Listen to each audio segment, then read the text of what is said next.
brought to you by Agilus Diagnostics. Health test की बात आती है तो मैं भरोसा करता हूँ India largest diagnostics company Agilus Diagnostics. खुद को टेस्ट करते रहो। नमस्कार, मैं हूं मिलिंद खांडेकर और आप देख रहे हैं हिसाब किताब। आज हिसाब किताब करेंगे रेट कट के बारे में। देखिए, इकोनॉमी को लेकर पिछले महीने भर में जो खबरें आई हैं वो अच्छी नहीं हैं। 3 हेडलाइंस पर नज़र डालिए। पहली तिमाही इस फाइनेंशियल ईयर की जो जून में ख़त्म हुई, उसमें जीडीपी में गिरावट हुई। मतलब पहली तिमाही में अर्थव्यवस्था का जो पहिया है वो थोड़ा धीमा हुआ है। एक और इंडिकेटर देखिए, जीएसटी कलेक्शन। जो सितंबर का डेटा आया है वो डेटा 40 महीने में सबसे कम ग्रोथ हुई है और जीएसटी कलेक्शन कहीं ना कहीं स्थिर सा हो गया है। 1,70,000 करोड़ रुपया। आपको याद होगा कि पहले सरकार दावा करती थी कि कैसे रिकॉर्ड कलेक्शन हो रहा है, तो वो कहीं ना कहीं थम सा गया है पिछले कुछ महीनों से। और तीसरी जो बात है, जो तीसरी हेडलाइन, वो ये है कि जो इसी से जुड़ी हुई है कि एचएसबीसी का जो मैन्युफैक्चरिंग और सर्विसेज का पीएमआई इंडेक्स है, जो ये बताता है कि मैन्युफैक्चरिंग और सर्विस की एक्टिविटी कितनी घटी है या बढ़ी है, वो भी सितंबर महीने के लिए उसमें भी गिरावट आई है। तो कुल मिलाकर ये 3 हेडलाइन मैंने आपको बताई, जीडीपी को लेकर, जीएसटी को लेकर और जो सर्विसेज और मैन्युफैक्चरिंग इंडेक्स है उसको लेकर, उसमें तो गिरावट आई है। इस जले पर कह लीजिए जो नमक छिड़का है, वो शेयर बाज़ार में पिछले हफ्ते करीब 4.5% की गिरावट आई है और जून के बाद ये सबसे बड़ी गिरावट है। हालांकि इसका जो कारण बताया जा रहा है कि चीन में विदेशी निवेशक पैसे लगा रहे हैं, इसलिए भारत में नहीं लगा रहे हैं। दूसरा कारण ये है कि इजराइल, ईरान और लेबनान, इनमें जो लड़ाई चल रही है वो भी जियोपॉलिटिकल जो कारण है वो भी बाज़ार को कहीं ना कहीं गिरा रहा है।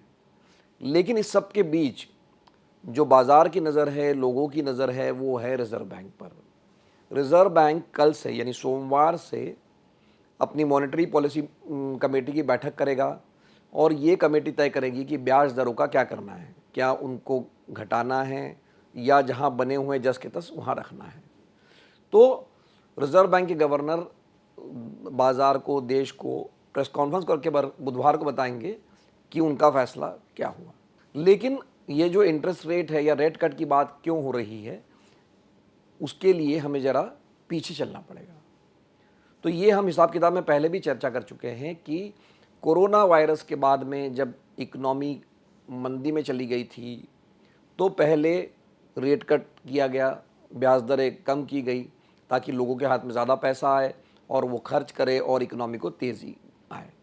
तो इसका परिणाम ये हुआ कि कोरोना वायरस के बाद में जो एक मंदी का डर था उसको कहीं ना कहीं हमने पार कर लिया क्योंकि इंटरेस्ट रेट कम थे।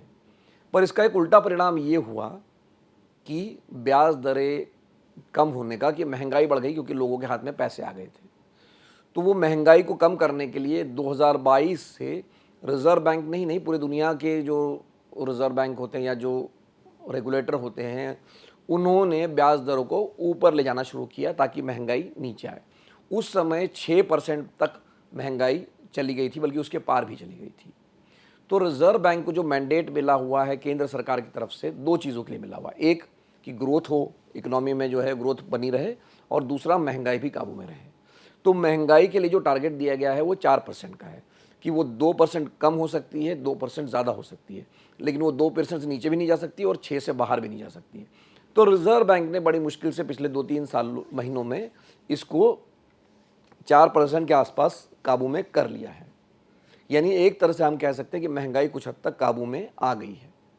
तो ये बार बार सवाल उठ रहा है कि अब रिज़र्व बैंक क्यों नहीं इंटरेस्ट रेट घटा रहा है, क्योंकि अमेरिका में भी फेडरल रिज़र्व जो है, जो एक तरह से पूरी दुनिया की रिज़र्व बैंक को एक गाइडिंग का काम करता है कि उसको देखा देखी बाकी लोग फैसला करते हैं, उसने भी पिछले महीने 0.5% जो है कटौती कर दी इंटरेस्ट रेट में, क्योंकि उसको अमेरिका में मंदी की आशंका थी। तो भारत में अब जब ये बैठक होने जा रही है, मैंने जैसे आपको शुरुआत में बताया कि जो 3 हेडलाइन आई कि जीडीपी भी कम हुआ है, जीएसटी भी कम हुआ है। अब जीएसटी कम होने का क्या मतलब है कि गुड्स यानी जो सामान है वो भी कम बिक रहा है, या उसके सर्विसेज जो है वो भी उतना उसका लोग इस्तेमाल नहीं कर रहे हैं, या इस्तेमाल तो कर रहे हैं लेकिन उसमें कोई ग्रोथ नहीं हो रही है। मतलब वो जहाँ के तहाँ बना हुआ है, लोग खर्च नहीं कर रहे हैं। एक और आंकड़ा जो है वो है कि जो गाड़ियाँ बिकती है, ऑटो सेल्स हैं, वो भी बढ़ नहीं रहे हैं। अब त्योहार का जो सीज़न शुरू हुआ है उसमें उम्मीद है कि ऑटो सेल्स ऊपर जाएंगे। तो कुल मिलाकर इकोनॉमी में कहीं ना कहीं चक्का रुक गया है, ऐसा लग रहा है। उसको तेज़ी से भगाने की ज़रूरत है। इसीलिए बार बार ये उम्मीद की जा रही है कि रिज़र्व बैंक इंटरेस्ट रेट घटा देगा।